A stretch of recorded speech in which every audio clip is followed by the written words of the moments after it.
제가 가지고 있는 신약성경 340면에 나와 있는 디모데전서 5장 7절에서부터 8절까지 말씀 다 찾으셨으면 저와 여러분이 함께 합독해서 읽도록 하시겠습니다. 함께 읽겠습니다. 내가 또한 이것을 명하여 그들로 책망받을 것이 없게 하라. 누구든지 자기 친족, 특히 자기 가족을 돌보지 아니하면 믿음을 배반한 자요 불신자보다 더 악한 자니라. 아멘. 오늘 저희들이 함께 살펴보실 이 디모데서는 디도서와 함께 목회서신이라고 불리는 바울의 서신 가운데 하나입니다. 디모데서와 이 디도서를 목회서신이라고 부르는 이유는 바울이 디모데와 디도에게 앞으로 자신이 없는 동안 목회자로서 성도를 어떻게 대하고 또 어떻게 교육하며 어떻게 교회를 치리해 나가는 데 있어서 어떻게 해야 하는지 자세하게 설명해주고 있기 때문입니다.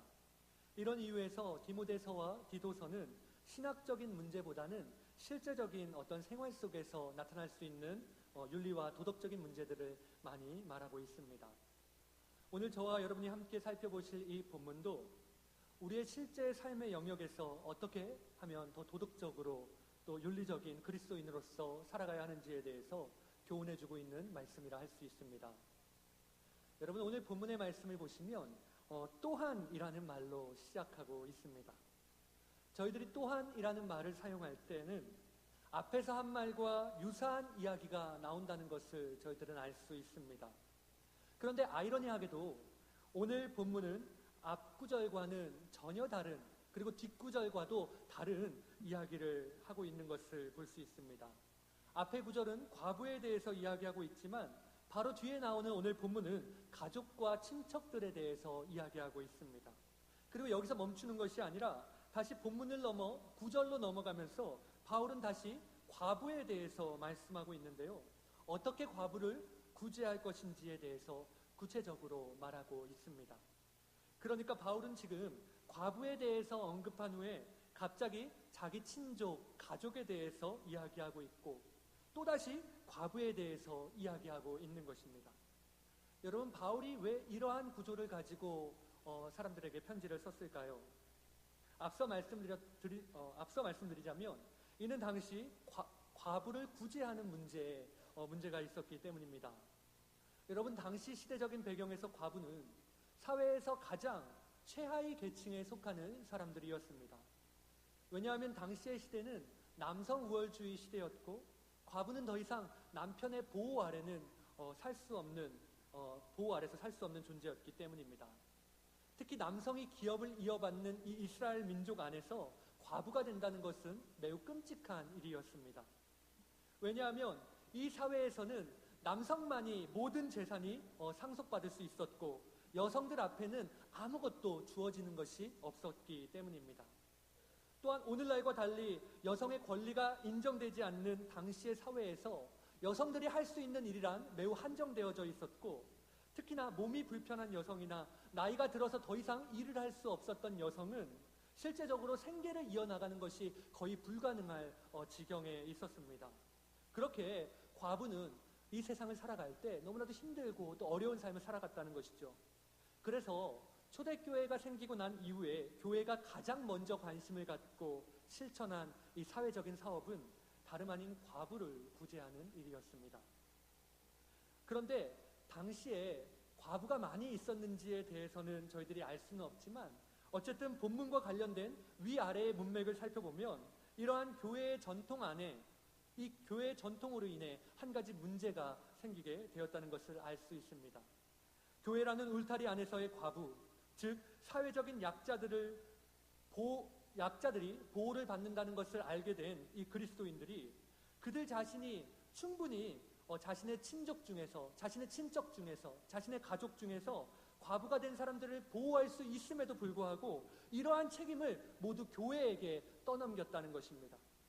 그래서 바울은 오늘 5장에서 참 과부라는 말을 사용하면서 과부가 될 만한 일정한 조건을 설명하고 진정으로 도움이 필요한 사람들을 교회가 도울 수 있도록 하기 위해서 거짓된 과부에게는 이제 구제를 중지하고 참 과부이더라도 가족이나 친척의 도움을 받을 수 있는 사람은 그들로 하여금 필요한 것을 공급받거나 아니면 도움을 받을 수 있도록 하였던 것입니다.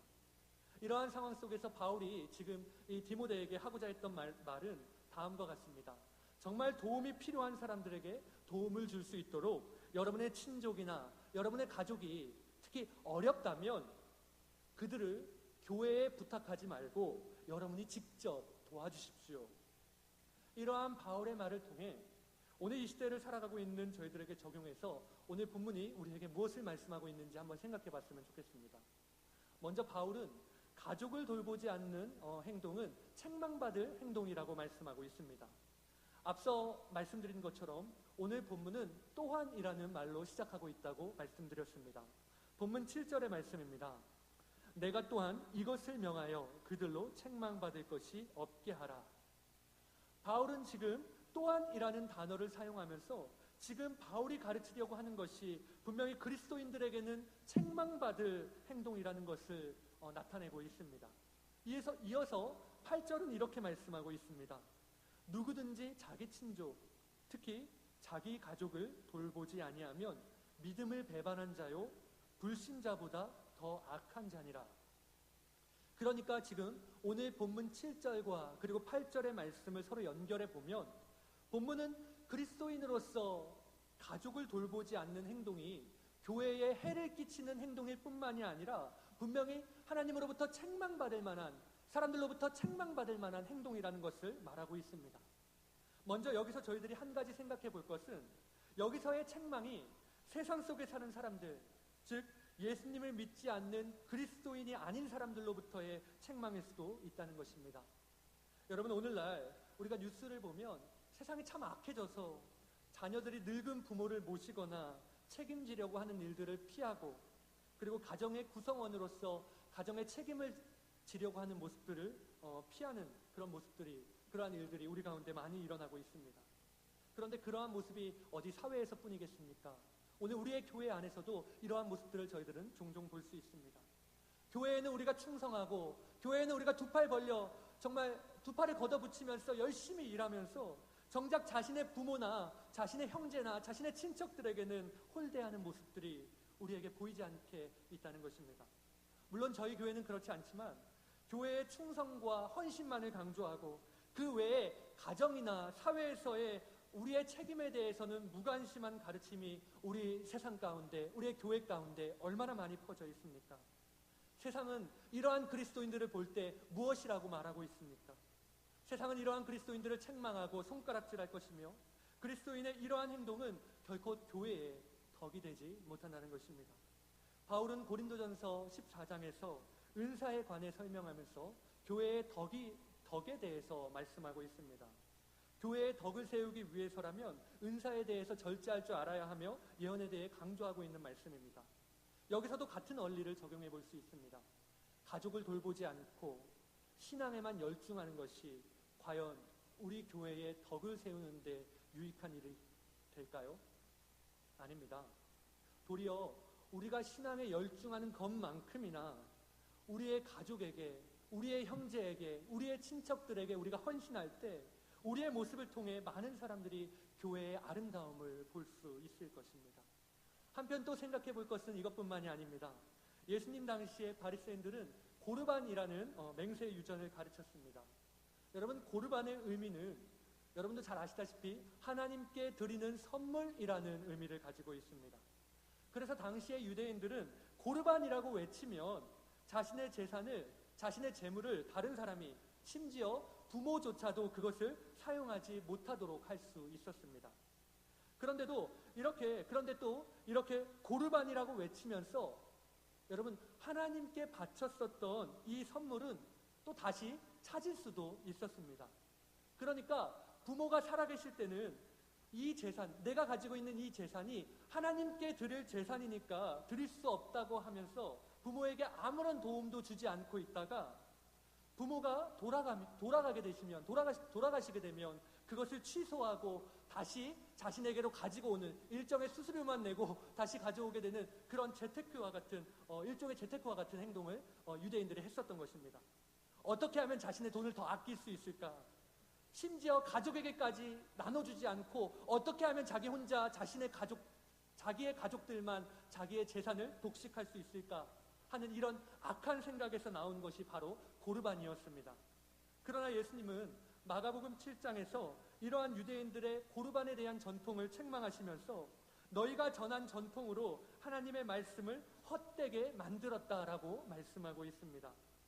여러분, 이처럼 앞서 말씀드린 이 경우와 같이 우리가 가족을 돌보지 않음으로써 세상에게 받는 책망에 대해서 저희들의 양심은 침묵할 수밖에 없습니다.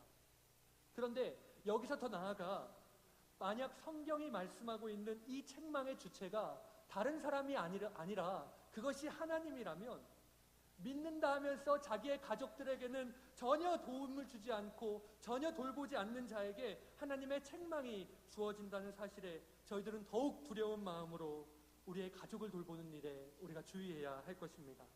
따라서 오늘 저와 여러분이 교회를 섬긴다는 이유로, 다른 사람을 돕는다는 이유로 가족의 어려움을 우리가 모른 척한다면 분명 주님으로부터 우리는 장차 이 일에 대해서 변명하게 될 날이 올 것입니다. 이 시간 어려움에 처한 가족을 돌보는 것이 무엇보다 하나님께서 우리에게 주신 사명이라는 것을 기억하는 저와 여러분이 되시기를 소망합니다. 우리의 가족을 위해 우리가 주님을 섬기는 것처럼 가족을 섬길 줄 아는 저와 여러분이 되시기를 소망합니다.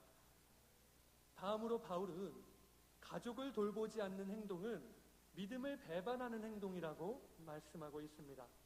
오늘 본문에서 바울은 누구든지 자기 친족, 특히 자기 가족을 돌보지 않으면 믿음을 배반한 자요 불신자보다 더 악한 자라고 말하고 있습니다. 여기서 나오는 이 특히라는 말은 헬라어로 말리스타라고 하는데요, 이 말은 최상급의 표현으로, 다시 말해 무엇보다도 견줄 수 없는, 무엇과도 견줄 수 없는 이라는 뜻을 가지고 있습니다.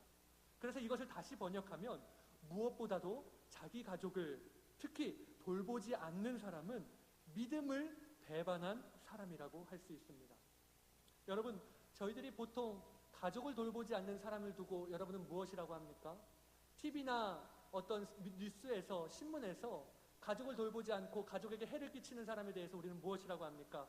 책임감이 없는 사람이라고 하든지, 아니면 나쁜 놈이라고 하든지, 아니면 호래자식이라고 하든지, 아니면 상종 못할 인간이라고 하든지, 우리는 보통 이런 말들을 주로 많이 사용하지 않습니까?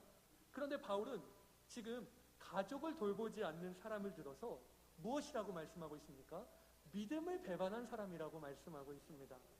가족을 돌보는 것과 그리고 믿음을 바울은 지금 결부시키고 있다는 것입니다.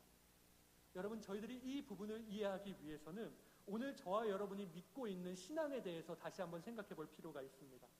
사랑하는 여러분, 오늘 여러분은 예수 그리스도의 복음을 믿으십니까? 아멘이시죠? 저와 여러분은 죄인이시고 예수님은 우리의 죄를 위해 십자가에 친히 달려 돌아가시고, 예수님이 우리의 죄를 대신해서 십자가에 달려 돌아가심으로 인해 죄와 사망을 허무시고 우리에게 영원한 생명을 허락해 주셨습니다. 그리고 오늘 저와 여러분은 그분이 이 땅에 다시 돌아오실 때에, 그때에 우리가 하나님으로부터 구원을 받아 영원히 하나님 나라에서 행복하게 살 것입니다. 여러분은 이 사실을 믿으십니까? 아멘이시죠? 여러분, 그런데 우리가 믿는 신앙이 이것이 전부가 다가 아니라는 것입니다.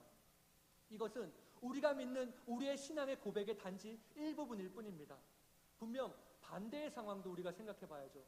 우리는 항상 하나님은 좋으신 분, 하나님은 선하신 분, 하나님은 은혜가 넘치시는 분, 이런 것들만 고백하지만 정작 뒷면에 있는 하나님의 모습에 대해서는 전혀 고백하지 않을 때가 굉장히 많습니다. 예수님은 우리의 죄를 용서해 주시기 위해 오셨지만 이러하신 하나님의 은총을 받아들이지 않는 사람, 예수님을 믿지 않는 사람은 이로 말미암아 장차 더 큰 시험과 더 큰 환난과 시련을 받게 될 것입니다. 여러분, 이 사실을 믿으십니까? 또한 그들은 언젠가 이 세상의 모든 죄악을 심판하러 오실 예수님 앞에 심판을 받을 것입니다. 여러분, 이 사실을 믿으십니까? 그런데 바울은 지금 이러한 믿음과 그리고 가족을 결부시키면서 가족을 돌보지 않는 사람은 믿음을 배반한 사람, 믿음이 없는 사람이라고 말하고 있다는 것입니다. 제가 다시 여러분께 여쭙겠습니다. 여러분은 예수님을 진정 나의 주인으로 믿으십니까? 예수님을 정말 사랑하십니까? 그렇다면 이러한 믿음으로 지금 여러분은 여러분의 가족을 정말 사랑하는 주님 앞에 정말 주님을 사랑하는 그 마음으로 여러분의 가족을 섬기고 계십니까? 요한일서 4장 20절은 우리에게 이렇게 지금 말씀하고 있습니다. 누구든지 하나님을 사랑하노라 하고 그 형제를 미워하면 이는 거짓말하는 자니 보는 바 그 형제를 사랑하지 아니하는 자는 보지 못하는 바 하나님을 사랑할 수 없느니라. 하나님을 사랑한다고 하면서 그 형제를 미워한다면 그 사람은 거짓말을 하고 있는 것입니다. 눈에 보이는 형제를 사랑하지 못하는 사람이 보이지 않는 하나님을 사랑할 수는 없습니다. 그렇기에 우리에게 믿음이 있다면 가족을 돌보는 것이 당연하다는 것입니다. 이것은 가족을 물질적으로 돌보는 것뿐만이 아니라 영적인 부분을 돌보는 부분에서도 마찬가지입니다.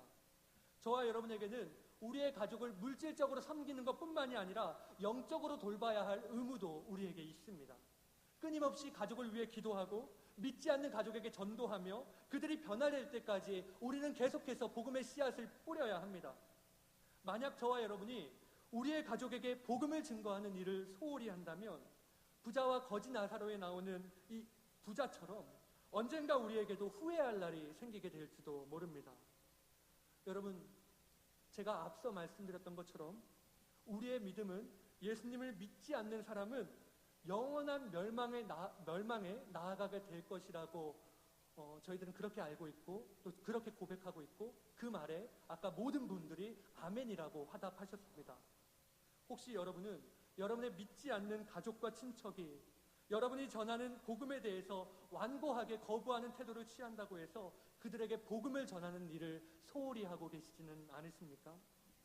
물론 이러한 가족에게 우리가 복음을 전한다는 일은 우리에게 너무나도 힘든 일일 것입니다. 그리고 믿지 않는 가족에게 복음을 전하는 일이 오히려 가족 간의 불화를 일으킬 수도 있다는 사실을 저희들은 너무나도 잘 알고 있습니다. 저 또한 저희 가족과 친척 중에도 믿는 사람들보다 믿지 않는 사람들이 더 많기 때문에 이 복음에 대해서 제가 말할 때 우리의 가족들이나 우리의 삼촌이라든지 큰아버지라든지 인상을 찌푸리고 또 들으려고 하지 않는 경우들을 저도 많이 경험해 보았습니다. 하지만 여러분, 우리가 그렇다 할지라도 여러분이 여러분의 가족을 향해 복음을 전하는 입을 굳게 닫고 그들을 위해 기도하지 않는 이 순간에도 믿지 않는 가족들은 지금 영원한 멸망을 향해 나아가고 있다는 것입니다. 사랑하는 여러분, 저희들은 단순히 우리의 가족을 돌보고 섬기는 그 차원을 넘어서 복음의 귀를 닫고 있는 우리의 가족들에게 복음을 전해야 합니다. 그리고 그들이 그 복음을 받아들이기까지 계속해서 섬기고 계속해서 기도하고 계속해서 복음을 전함으로 그들을 돌봐 주어야 합니다. 그들에게 인간을 향한 하나님의 구원 계획을 전하고 이를 믿지 않는 사람에게는 영원한 형벌이 있다는 사실을 우리는 전해야 합니다. 오늘 저와 여러분이 복음의 말씀을 무시하고 우리 가족에게 복음을 전하지 않고 우리 가족들을 돌보지 않는다면 이는 결과적으로 우리가 우리의 가족을 버리는 것뿐만이 아니라 오늘 저희들이 가지고 있는 믿음에 대해서도 배반하는 것과 마찬가지인 것입니다. 왜냐하면 우리의 믿음은 예수님을 부인할 때 그만큼이나 참혹한 사실에 대해서 이야기하고 있기 때문입니다. 그래서 바울은 지금 이렇게 말씀하고 있는 것입니다. 누구든지 그리스도인으로서 친족, 특히 무엇보다도 가족을 돌보지 않는 자는 믿음을 배반한 자요 불신자보다 더 악한 자니라. 여러분의 친척, 특히 무엇보다도 지금 여러분의 가족은 어느 길을 향해 나아가고 있습니까? 지금 저와 여러분은 단순히 그들에게 물질적인 도움만을 주고서 마치 내가 할 일을 내가 다 했다고 생각하고 계시지는 않으십니까? 혹시 무엇인가 더 중요한 것을 가족에게 이야기하지 않고 계시지는 않으십니까? 여러분의 가족의 신앙이 흔들리고 가족이 신앙을 포기하는 이 삶의 모습들을 여러분이 볼 때 그들을 위해 기도하지 않고 계시지는 않으십니까? 그들에게 권면하지 않고 계시지는 않으십니까? 오늘 저희들 스스로 이러한 물음 앞에 서야 할 것입니다. 이제 말씀을 마치겠습니다.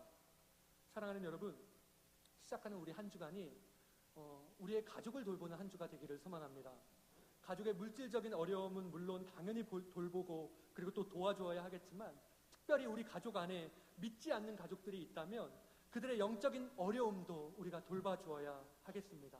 오늘 저와 여러분이 말씀과 기도로 충만하고 또 복음으로 강하게 무장하여서 오늘 우리 한 사람 한 사람을 통해 한 가정에게 복음을 증거할 때, 우리가 우리의 가정에게 복음을 증거할 때 한 가정을 구원한 노아와 같은 기적이 오늘 우리의 가정 가운데, 여러분의 가정 가운데 일어나시기를 주님의 이름으로 간절히 소망합니다. 기도하시겠습니다. 사랑의 하나님 아버지, 우리에게 귀한 믿음을 주시고 또 함께 한 마음으로 주님을 섬기는 귀한 가족을 허락해 주심을 감사드립니다. 오늘 이 시간 주님께서 우리에게 주신 말씀처럼 주를 믿는 믿음으로 가족들을 돌보는 저희들 되게 하여 주시고, 가족의 물질적인 어려움뿐만이 아니라 영적인 문제들도 함께 살피고 이를 위해서 기도하는 우리 모든 가족이 될 수 있도록 도와주시옵소서. 가족을 위해 매일 기도하게 하시고, 아직 가족 구성원 가운데 믿지 않는 부모나 자녀, 형제, 자매가 있다면 그들에게 복음을 전하게 하시고 위해서 기도하는 저희들 되게 하여 주시옵소서. 가족을 우리가 사랑함으로, 가족을 돌보고 섬김으로, 그리고 우리가 가족을 위해 기도함으로 우리의 믿음을 주님 앞에 드러내 나타내 보이는 한 주가 되게 하여 주시옵소서. 감사드리며 예수님 거룩하신 이름으로 기도드립니다. 아멘.